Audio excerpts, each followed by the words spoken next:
been a tumultuous couple of weeks here on Capitol Hill as the fiscal cliff negotiations have shown everyone in the outside world just how juvenile politics can look in Washington, D.C.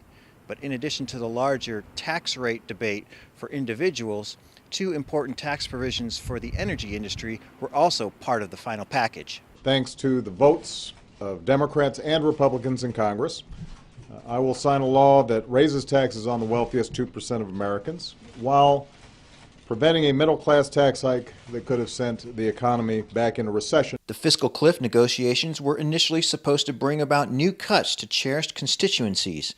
President Obama and Democrats argued for cuts to oil and gas industry subsidies throughout the presidential campaign. A century of subsidies to the oil companies is long enough. Some Republicans also argued for removing renewable energy subsidies. In particular, the production tax credit was supposed to expire at the end of 2012. It's a far cry from predictions at a post-election energy presentation hosted by Politico.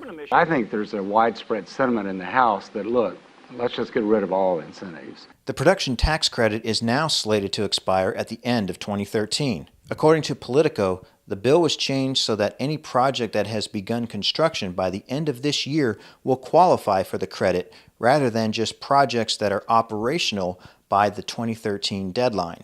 That change has sparked the interest from Congressman Darrell Issa, who chairs the Government Reform Committee in the House. Issa told the Hill newspaper that as a result of the changes to the production tax credit, the heavily subsidized wind industry has gone from the verge of collapse to a virtual gold rush. Issa has also created a new subcommittee that will have jurisdiction over energy issues. When the credit expires at the end of this year, the wind industry wants there to be a long-term phase-out, which would end in 2018. Expect ICE's new subcommittee to hold hearings on that this year. The White House argues the new extension will help the economy. If this key support had been allowed to expire, as you know, because it was discussed during the campaign, as many as 37,000 clean energy jobs could have been lost. The production tax credit may have survived until the end of the year, but the oil and gas subsidies could come up for debate again in March when Congress and the White House spar once again over the debt ceiling rate and reforming the tax code.